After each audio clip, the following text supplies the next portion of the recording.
In a quaint, forgotten town nestled between rolling hills, lived an old man named Arthur Penhaligon. He wasn't known for grand tales or heroic deeds, but for a singular lifelong obsession: gold.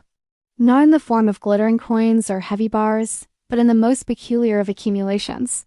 His small, ivy-covered cottage was a museum of golden things.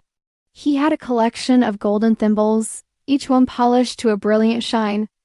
Rows of golden spine books lined his shelves, their pages unread but their covers gleaming.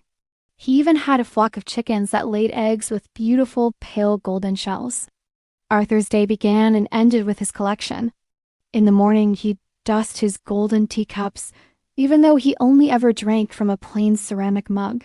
He'd rearrange his display of golden-tipped fountain pens, admiring how the sunlight caught their nibs. The townsfolk found him odd. "Old man Penhaligon," they'd whisper. "He values the shine of a thing more than its use." Children would sometimes peek over his garden fence, hoping to catch a glimpse of his golden-feathered rooster, a magnificent creature named Aurelius. Arthur paid them no mind. His world was one of golden hues, a world he had carefully constructed to keep the grayness of reality at bay. His obsession had started in his youth. He had loved a girl with hair like spun gold. Her name was Alara, and her laughter was the most precious treasure he had ever known. But a sudden illness had taken her, leaving Arthur with nothing but the memory of her golden hair shimmering in the sunlight. From that day on, he began to collect golden things, as if each object was a fragment of the light she had brought into his life.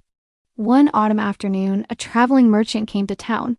His cart was laden with exotic goods, but one item in particular caught everyone's eye: a small, intricately carved birdcage made entirely of what appeared to be solid gold. It was a masterpiece of craftsmanship with delicate bars and a tiny, swinging perch. The price was astronomical, far beyond what anyone in the village could afford. When Arthur heard of the golden cage, his heart began to pound with a familiar, fervent desire. This would be the pinnacle of his collection, the ultimate tribute.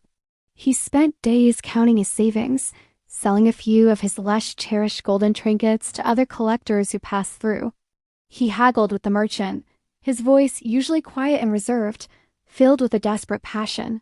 Finally, a deal was struck. The golden birdcage was his. He placed it in the center of his living room, on a pedestal where the light from the window would hit it just right. It was magnificent. It glowed with an inner fire, casting a warm, golden light across the room. For weeks, Arthur was content. He would sit for hours, simply gazing at the cage, his mind filled with a sense of accomplishment. He had captured a piece of the sun. But as winter approached, a strange emptiness began to creep into his heart. The golden cage was beautiful, but it was also silent. It was a perfect, empty vessel. His other golden objects, once sources of comfort, now seemed cold and lifeless. The golden books held no stories, the golden pens wrote no words, and the golden teacups offered no warmth. The shine was still there, but the meaning had begun to fade. One crisp morning, Arthur was tending to his chickens when he noticed a small, brown bird with a broken wing shivering beneath a bush.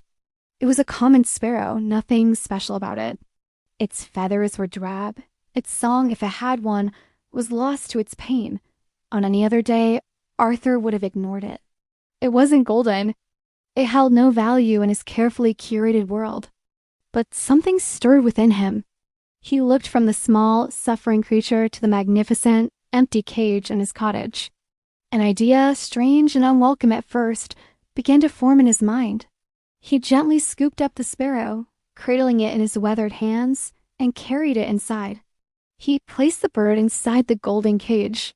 He filled a tiny golden dish with water and another with seeds. He wrapped its wing with a small piece of cloth. For the first time, the golden cage had a purpose. It was no longer just an object to be admired. It was a sanctuary. Days turned into weeks. Arthur cared for the sparrow diligently. He learned to make special food to help it heal. He changed its water, cleaned its cage, and spoke to it in soft, encouraging tones. He named it Pip. The silence of his home was gradually replaced by the soft chirps of the recovering bird. The townsfolk noticed a change in Arthur. He spent less time polishing his collection and more time in his garden, searching for worms for Pip. He even started talking to his neighbors, asking for advice on bird care. A little girl, the granddaughter of the town baker, brought him a small bag of special birdseed. Arthur, in return, gave her one of his less important golden thimbles.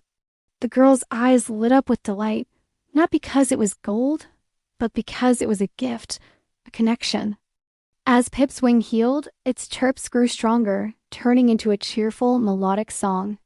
The song filled the cottage, bouncing off the golden surfaces, making them seem warmer, more alive. The golden cage, once a symbol of empty beauty, was now a home filled with life and music. One sunny spring morning, Arthur opened the door of the cage. Pip, now fully healed, hopped onto the perch, looked at Arthur, and chirped one last time before flying out the open window. Arthur watched it soar into the blue sky until it was just a tiny speck.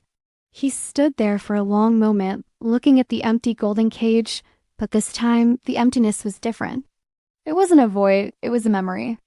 It was the space that had been filled with care, with healing, with life.